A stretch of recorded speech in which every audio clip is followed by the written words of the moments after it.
Hi. As you can see, I need to figure out a good window shade situation for this side over here. But I will figure that out.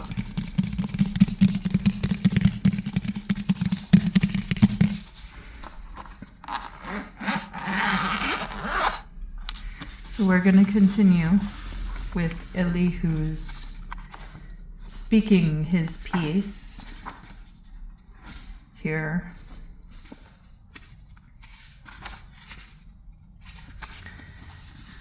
We're going to read 35 through 37. And then in the next part, the Lord himself will respond.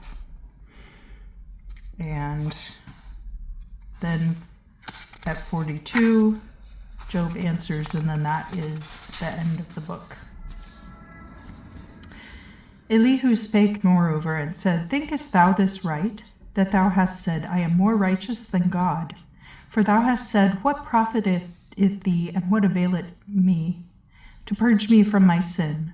Therefore will I answer thee, and thy companions with thee. Look unto the heaven, and see, and behold the clouds which are higher than thou. If thou sinnest, what doest thou against him? Yea, when thy sins be many, what doest thou unto him? If thou be righteous, what givest thou unto him? Or what receiveth he at thine hand? Thy wickedness may hurt a man as thou art, and thy righteousness may profit ye, son of man. They cause many that are oppressed to cry, which cry out for ye violence of the mighty. But none saith, Where is God that made me, which giveth songs in the night? Which teacheth us more than the beasts of the earth, and giveth us more wisdom than the fowls of heaven. Then they cry because of the violence of the wicked, but he answereth not. Surely God will not hear vanity, neither will the Almighty regard it. Although thou sayest to God, Thou wilt not regard it, yet judgment is before him. Trust thou in him. But now, because his anger hath not visited, nor called to count the evil with great extremity, therefore Job openeth his mouth in vain, and multiplieth words without knowledge.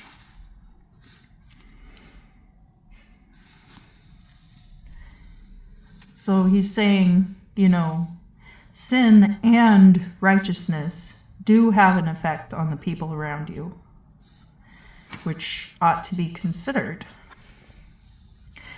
Elihu also proceeded and said, Suffer me a little, and I will instruct thee, for I have yet to speak on God's behalf.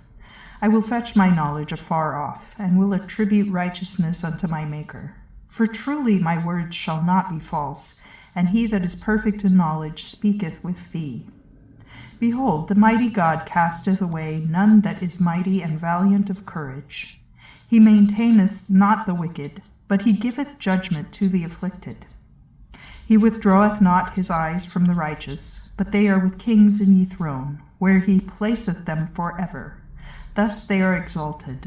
And if they be bound in fetters and tied with the cords of affliction, then will he shew them their work and their sins, because they have been proud.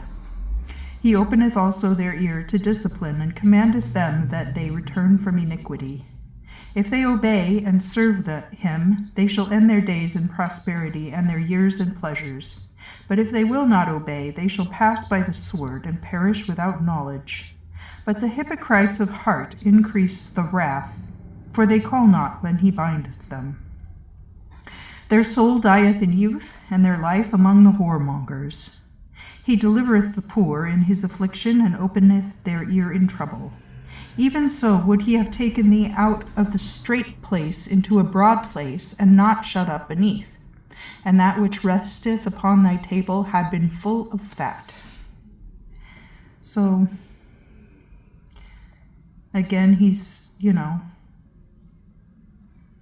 saying very similar things, but he is framing it a little bit differently, more directly, like in context of Job. And he's not accusing Job of not having taken care of the people around him. He is saying, you did used to be very blessed, but thou art full of the judgment of the wicked, though judgment and equity maintain all things. So here Elihu seems to be saying, more your sin is of judging others more so than in judging your own situation outside of just having faith in God. For God's wrath is, lest he should take that away in thine abundance. For no multitude of gifts can deliver thee. Will he regard thy riches? He regardeth not gold, nor all them that excel in strength. Be not careful in the night, how he destroyeth the people out of their place. Take thou heed, look not to iniquity, for thou hast chosen it rather than affliction. Behold, God exalteth by his power. What teacher is like him? Who hath appointed to him his way, or who can say, Thou hast done wickedly? Remember that thou magnify his work, which men behold. All men see it, and men behold it afar off. Behold, God is excellent, and we know him not. Neither can the number of his years be searched out. When he restraineth the drops of water, the rain poureth down by the vapor thereof. Which rain the clouds do drop, and let fall abundantly upon man. Who can know the divisions of ye clouds and the thunders of his tabernacle? Behold, he spreadeth his light upon it, and covereth the bottom of the sea. For thereby he judgeth the people, and giveth meat abundantly. He covereth the light with the clouds, and commandeth them to go against it. His companion sheweth him thereof, and there is anger in rising up. At this also my heart is astonied, and is moved out of his place. Hear the sound of his voice, and the noise that goeth out of his mouth. He directeth it under the whole heaven, and his light unto the ends of the world. After it a noise soundeth, he thundereth with the voice of his majesty, and he will not stay them when his voice is heard. God thundereth marvelously with his voice. He worketh great things, which we know not. For he saith to the snow, Be thou upon the earth. Likewise to the small rain and to the great rain of his power. With the force thereof he shutteth up every man, that all men may know his work. Then the beasts go into the den, and remain in their places. The whirlwind cometh out of the south, and the cold from the north wind. At the breath of God the frost is given, and the breadth of the waters is made narrow. He maketh also the clouds to labor, to water the earth, and scattereth the cloud of his light. And it is turned about by his government, that they may do whatsoever he commandeth them upon the whole world. Whether it be for punishment, or for his land, or of mercy, he causeth it to come. Hearken unto this, O Job, stand and consider the wondrous works of God. Didst thou know when God disposed them, and caused the light of his cloud to shine? Hast thou known the variety of the cloud, and the wondrous works of him that is perfect in knowledge? Or how thy clothes are warm, when he maketh the earth quiet through the south wind? Hast thou stretched out the heavens, which are strong and as molten glass? Tell us what we shall say unto him, for we cannot dispose our matter because of darkness. Shall it be told him when I speak, or shall man speak when he shall be destroyed? And now men see not the light, which shineth in the clouds, but the wind passeth and cleanseth them. The brightness cometh out of the north. The praise thereof is to God, which is terrible. It is the Almighty.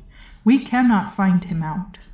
He is excellent in power and judgment, and abundant in justice. He afflicteth not. Let men therefore fear him, for he will not regard any that are wise in their own conceit.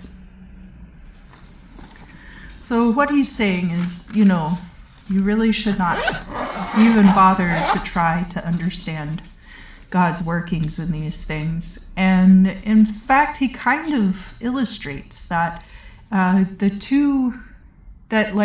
Job's suffering might not even be connected to God at all. So that's a very interesting take compared to the friends who were very much trying to be like Job. Surely you did something to make God angry.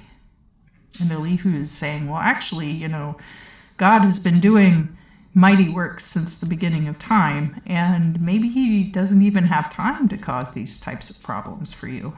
So, an interesting take, for sure. So now we're coming into the home stretch of Lent. I hope all of you have been having a blessed springtime Lenten season so far. And I look forward to seeing you again very soon.